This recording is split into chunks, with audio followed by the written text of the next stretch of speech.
Au cœur des ténèbres d'une route oubliée, où ma seule compagnie était un chien tremblant et la menace de 3 ombres grandissantes, une lumière a surgi. Je ne savais pas encore si elle venait pour me sauver ou pour m'engloutir dans un nouveau genre de nuit. Le chien frissonnait dans mes bras, sa fourrure rêche piquant ma joue, tandis que 3 hommes tournaient autour de nous comme des loups. Leur rire était aigu, fendant l'air glacial du soir comme des éclats de verre. Et chacun de leurs pas réduisait la distance qui nous séparait.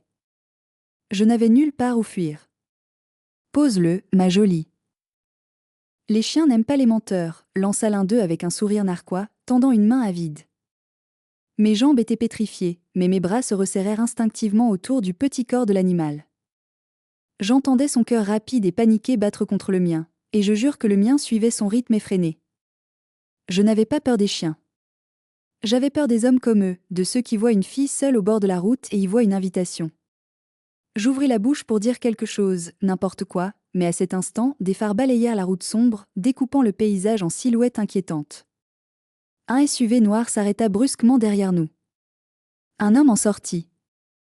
Il ne cria pas. Il ne jura pas. Il les fixa simplement, grand et calme, et d'une voix basse et égale, il ordonna « Partez ». Quelque chose dans son ton, une autorité froide et indiscutable, fit sursauter même le plus bruyant des trois. L'un d'eux marmonna une insulte, mais ils reculèrent, s'évanouissant dans l'ombre comme de la fumée chassée par le vent. L'inconnu se tourna vers moi. Son regard était posé, presque trop posé, comme si rien de ce qu'il venait de voir ne l'avait surpris. « Êtes-vous blessé ?» Je secouai la tête, serrant le chien plus fort, même si mes bras tremblaient de manière incontrôlable. Il jeta un coup d'œil au chien plutôt qu'à moi. « Il vous appartient ?» Non, je l'ai trouvé. Ils allaient. Je ne pus terminer la phrase. Il hocha la tête, puis tendit la main, non pas pour me toucher, mais pour prendre l'animal. Il a peur. Vous aussi. Sortons-vous d'ici. Il y avait dans sa manière de dire cela, un mélange de pragmatisme et d'une douceur étrange, qui fit s'effondrer le peu de résistance qu'il me restait. Je le suivis jusqu'au SUV, tenant toujours le chien, pas encore prête à le lâcher. À l'intérieur, une légère odeur de cuir et de café flottait dans l'air. Une chaleur douce s'échappait des aérations, chassant le froid qui m'enveloppait depuis des jours, peut-être des semaines. Il ajusta les rétroviseurs, démarra le moteur, et pendant un long moment, nous roulâmes en silence. Ce n'est que lorsque ma main cessa de trembler qu'il demanda « Quel est votre nom ?» Jenna. Jenna Myers. Je suis Ethan Cole. Il ne me regarda pas, les yeux fixés sur la route. Où alliez-vous ? La réponse resta coincée dans ma gorge. Nulle part. Plus maintenant. Juste, loin. Il n'insista pas. Il ne me jeta même pas un regard pour juger mon imprécision. Au lieu de cela, il désigna du menton le chien blotti sur mes genoux, déjà endormi. Vous le gardez ? J'ai failli rire, un son rauque et cassé. Je n'ai même pas de place pour moi, alors encore moins pour lui. Alors peut-être que ce soir, vous en aurez tous les deux, dit-il simplement en prenant une sortie de la route principale. Les lumières de l'autoroute disparurent tandis que les arbres se resserraient autour de nous, hauts et murmurant dans la nuit. Je le regardais, incertaine de la confiance que je plaçais dans un homme que je venais de rencontrer. Mais la peur brute ressentie quelques minutes plus tôt avait disparu, remplacée par quelque chose d'inconnu, une sécurité fragile et déconcertante. Nous sommes arrivés devant une propriété clôturée. Au-delà, une maison se dressait comme un morceau de verre et de bois niché dans la nature. Angle moderne, grande fenêtre et une énergie silencieuse et imposante. Il ouvrit le portail avec une télécommande et s'engagea dans l'allée. Vous pouvez rester dans la maison d'amis. Elle est séparée de la mienne. Personne ne vous y dérangera, dit-il d'un ton plus factuel que bienveillant, comme si la gentillesse était une évidence qui n'avait pas besoin d'être nommée. Je le suivis à l'intérieur, serrant toujours le chien dans mes bras, pénétrant dans une lumière chaude et un espace aux lignes épurées. Pendant un instant, je ne pus parler. Je m'étais préparé mentalement à passer la nuit sur un banc de gare, et à la place, je me trouvais dans la luxueuse maison d'hôte d'un inconnu, en sécurité. Verrouillez la porte de l'intérieur quand je serai parti. Demain, nous parlerons de ce dont vous avez besoin. Il y a des provisions dans le frigo, des serviettes dans la salle de bain. Il posa un trousseau de clés sur le comptoir, puis marqua une pause. Vous avez l'air de quelqu'un qui n'a pas bien dormi depuis longtemps. J'ai dégluti difficilement, non pas parce qu'il avait tort, mais parce que j'avais l'impression qu'il voyait à travers moi. Merci. Vraiment. Il hocha la tête et sortit, me laissant avec le doux bourdonnement du chauffage et la respiration paisible du chien, maintenant recroquevillé sur le tapis. Je me suis assise sur le bord du lit, les mains encore tremblantes. Mais pour la première fois depuis des semaines, ce n'était pas de peur. C'était de soulagement. Je ne savais pas qui était vraiment Ethan Cole ni pourquoi elle s'était arrêtée pour moi. Tout ce que je savais, c'est que ce soir, je n'étais pas seule. Et cela me semblait être un miracle que je n'avais pas mérité. Quand j'ai enfin fermé les yeux dans ce lit douillet, j'ai cru que le sommeil viendrait vite. Mais il n'en fut rien. Les souvenirs ont cette fâcheuse tendance à s'insinuer lorsque le monde devient silencieux. Je ne fuyais pas par soif d'aventure. Je fuyais parce que je n'avais plus aucun endroit où aller. J'ai grandi dans un petit appartement au-dessus d'une quincaillerie. Juste maman et moi pendant la majeure partie de mon enfance. Papa est parti quand j'avais 5 ans. Pas d'adieu théâtral. Juste un mot sur le comptoir et un compte en banque vidé jusqu'au dernier centime. Maman a pleuré pendant des semaines, puis elle s'est durcie comme de la pierre. Elle enchaînait les gardes à l'hôpital, toujours fatiguée, toujours à cran, mais elle s'assurait que je ne manque de rien.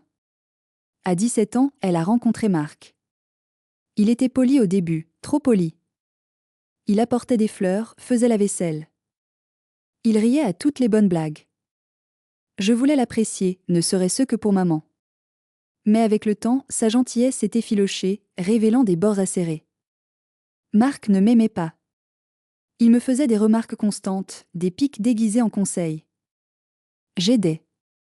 J'ai toujours aidé.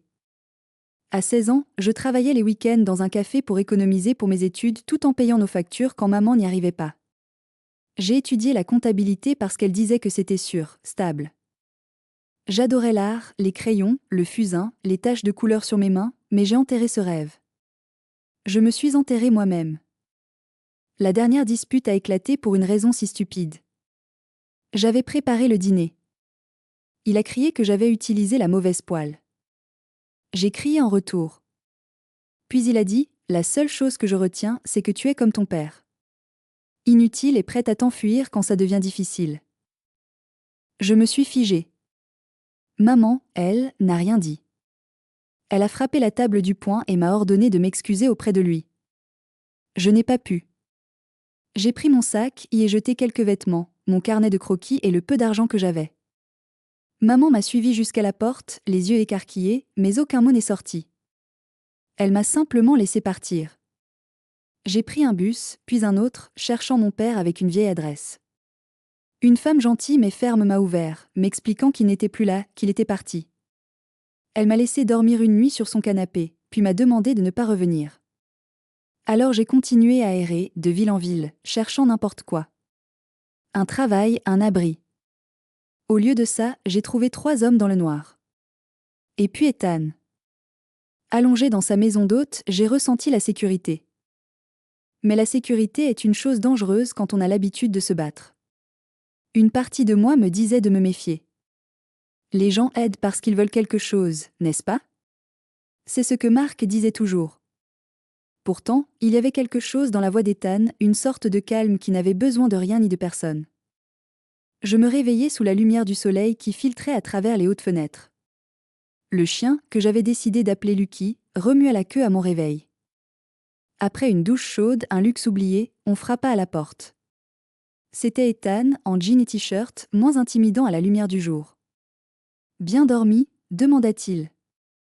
J'ai hoché la tête. Mieux que depuis longtemps. Bien. Fin. Il m'invita à la maison principale pour le petit déjeuner. Alors que je mangeais les meilleurs œufs brouillés de ma vie, conscient du surréalisme de la situation, il poussa un dossier sur le comptoir. C'est une description de poste. J'ai besoin de quelqu'un pour gérer la propriété. Entretien, courses, cuisine à l'occasion.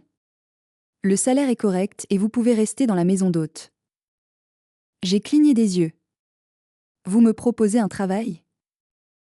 Vous en avez besoin, n'est-ce pas ? Et j'ai besoin de quelqu'un de confiance. Mais vous ne me connaissez même pas, il haussa les épaules. Je sais que vous avez défendu un chien et tenu tête à 3 types qui faisaient 2 fois votre taille. Ça me suffit comme référence. J'aurais dû refuser, le remercier et partir. Mais en regardant par la fenêtre la petite maison baignée de soleil, un havre de paix inattendu, je n'ai pas pu. D'accord, ai-je murmuré. Je le ferai. Un mois s'est écoulé. J'avais trouvé un rythme. Matinée tranquille, après-midi de travail et soirée passée à dessiner. Un soir, Ethan était revenu de la ville avec un jeu de crayons d'artiste et un grand carnet de croquis neufs, qu'il a simplement posé sur mon comptoir. Appelez ça une avance sur salaire, avait-il dit avant de disparaître. La peur qui m'avait rongé s'estompait, remplacée par quelque chose que je n'osais pas nommer. Je ne survivais plus. Je vivais. Et puis, elle est arrivée. Une femme élégante, sortie d'une voiture de sport argentée, qui a marché vers la maison avec l'assurance de quelqu'un qui possède le monde. C'était Alena. Je l'ai entendue parler à Ethan à travers la porte entr'ouverte de la salle à manger. Sa voix était douce comme du venin. Tu perds ton temps avec elle, Ethan. Les gens vont parler. La réponse d'Ethan était glaciale. Laisse-les parler. Tu n'as pas le droit de me dire qui j'aide. Aider. Ce mot a résonné en moi comme une cloche funèbre. J'étais un projet de charité. Plus tard, Ethan est venu me voir. Alena est partie, a-t-il dit. Elle n'a pas à parler pour moi. Vous ne partez nulle part, à moins que ce ne soit votre choix. Son regard était intense. Vous avez ramené de la vie ici, Jenna. Ne laissez pas une voix amère vous chasser. 2 jours plus tard, il m'a demandé l'impossible. Mes parents viennent ce week-end, a-t-il commencé, l'air tendu. La santé de mon père est fragile. Ma mère s'inquiète que je sois seule. Je veux que vous prétendiez être ma fiancée. Juste pour le week-end. Le torchon m'a glissé des mains. Quoi? Juste assez pour qu'il croie que je suis heureux.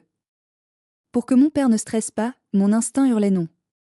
Mais j'ai vu la vulnérabilité dans ses yeux, et j'ai pensé à la façon dont il m'avait aidé. J'ai expiré lentement. D'accord. Je le ferai. Le lendemain, il m'a donné une simple bague en argent. En la glissant à mon doigt, une pensée étrange m'a traversée. Et si ce n'était pas un jeu? Le week-end a été un tourbillon surréaliste. Ses parents étaient chaleureux, accueillants. Sa mère, Marie, m'a serré dans ses bras. Son père, Tom, m'a regardé avec des yeux vifs et gentils. J'ai joué mon rôle, riant, partageant des histoires inventées, la main d'Ethan souvent dans la mienne, chaude et rassurante. C'était terriblement, dangereusement réel. Le dimanche, au moment de leur départ, Marie m'a offert une écharpe douce, tricotée à la main. Je l'ai faite l'hiver dernier. Sans savoir à qui elle était destinée, a-t-elle dit avec un sourire complice. Maintenant, je sais. Mon cœur s'est serré. Je me sentais comme la pire des menteuses. Après leur départ, un silence étrange s'est installé dans la grande maison. La comédie était terminée. Ethan et moi nous sommes évités pendant 1 heure, le non-dit pesant lourdement entre nous. Finalement, je l'ai trouvé sur le porche, regardant la forêt devenir sombre. Merci, Jenna, a-t-il dit sans se retourner. Vous avez été incroyable. Ils sont partis heureux. C'était facile de les aimer, ai-je répondu, ma voix à peine un murmure. Il s'est tourné vers moi, et pour la première fois, j'ai vu le masque de calme se fissurer. Le problème, c'est que ce n'était pas facile pour moi. Ce n'était pas facile de faire semblant. Mon cœur a manqué un battement. Qu'est-ce que tu veux dire? Il a fait un pas vers moi. Je veux dire que lorsque mon père m'a dit que j'avais de la chance, il n'avait pas tort. Je veux dire que lorsque ma mère t'a accueilli dans la famille, une partie de moi a souhaité que ce soit vrai. Il a sorti de sa poche un de mes croquis, celui où je l'avais dessiné dans la cuisine, une silhouette solitaire dans la lumière du matin. Tu ne vois pas seulement les choses, Jenna. Tu vois les gens. Tu m'as vu. Il était si proche maintenant. Le parfum du pain et du café. La chaleur qui émanait de lui. Je ne suis pas une comptable, Ethan, ai-je dit, les larmes me montant aux yeux. Et je ne suis pas une gouvernante. Je sais, a-t-il murmuré. Alors, qui suis-je? Son regard s'est adouci, perdant toute sa distance. Tu es la femme qui m'a fait réaliser que cette maison était vide avant ton arrivée. Il a hésité, puis a ajouté, sa voix pleine d'une émotion brute que je ne lui connaissais pas. Reste. Pas comme une employée. Reste, comme toi. Il a tendu la main, paume ouverte, une offre silencieuse qui valait plus que tous les mots du monde. La bague à mon doigt semblait soudain lourde, un accessoire de théâtre. Lentement, je l'ai retirée et l'ai posée sur la balustrade du porche. Puis, j'ai pris sa main. Elle n'était pas un accessoire. Elle était réelle, chaude et forte. Et pour la première fois, ce n'était pas la main d'un sauveur ou d'un employeur. C'était celle d'un homme qui m'offrait un endroit où je n'avais plus besoin de fuir. Un foyer,